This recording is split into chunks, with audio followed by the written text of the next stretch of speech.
5 legit ways to make money as a teenager to save anything from $500 to $600 per month that works like a charm and is super easy to do. And don't worry, I'm not selling you a course or becoming a guru for you, so all you will need to do is quite literally watch the video and away you go.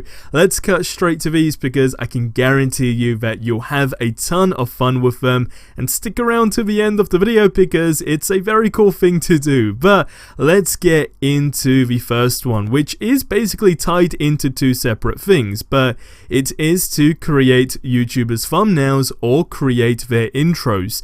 Now, there is such a huge demand for this, and now that people's prices have increased to crazy numbers, such as $70 to $80 plus for things just like a thumbnail alone, you can step right into the $20 to $40 mark, or even a little lower, again depending what it is you're doing, if it's an intro or a thumbnail, and it will be a no-brainer to choose you over somebody that's charging all that money that hypothetically basically offer the same thing. Now, this is super simple to do, as you can even download templates for an intro, meaning all you will need to do is quite literally just slap on some new text or basically change the logo, which the YouTuber would provide you anyway.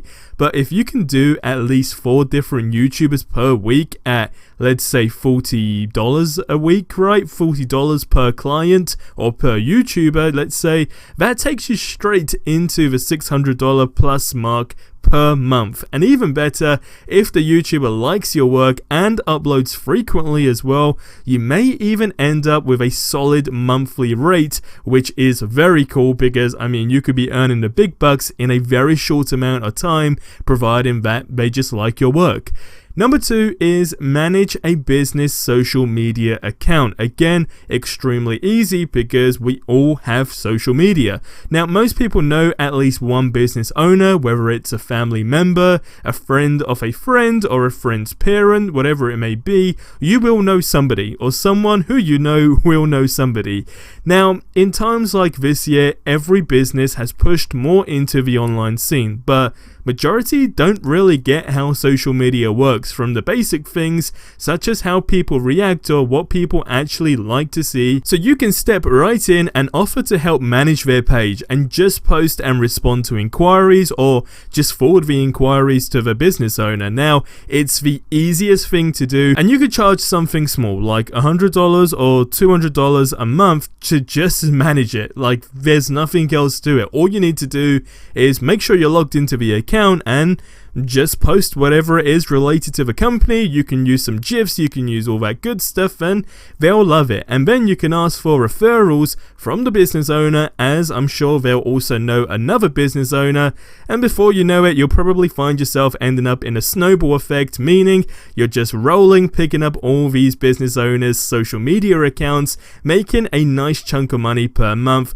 that basically just doesn't really take a lot of time whatsoever. Number 3 is selling food in school, like candy and drinks, or whatever it is that kids are in demand for. Now, of course, make sure you're not selling anything illegal. So whilst this is a little on the smaller scale of what you might be able to make a month, you can surprisingly become the local candy shop in your school pretty quickly, especially if you have cool snacks. Again, make sure it's not illegal and make sure everything's legal that you are selling. But I mean, you can basically change your prices depending on the demand, and well, you'll get some nice change with that as well.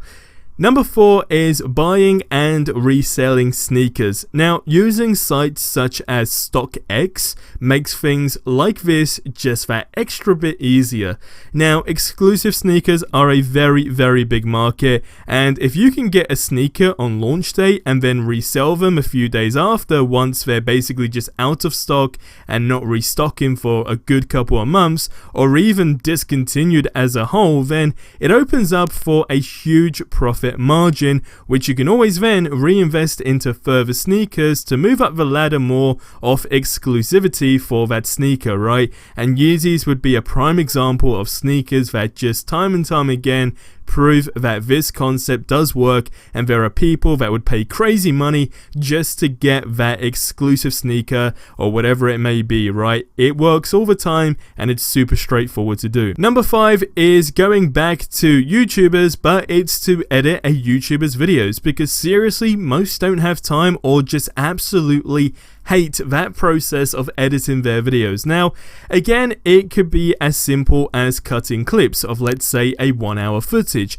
and matching the audio and then just slapping some music in the background. Now, people charge a lot for this, okay, and I would say that it does vary. So what you'll actually need to consider is what type of editing they require, and just maybe work it out on an hourly rate on how long it would take you. So I would say that's probably the smartest way to go with that. Figure it out on an hourly rate and away you go. It will be a lot easier, but it's in demand, it's out there, and it's super easy to pick up these clients. So let me know in the comments below which one you think is cool for you, and let me know how your progression goes. If you guys ever want any advice or tips, by all means ask any questions in the comments below, and I'll be more than happy to answer whatever questions or at least give you some guidance. But that ends the video here, so subscribe for more content like this, and I'll see you in the next one. Till then, goodbye.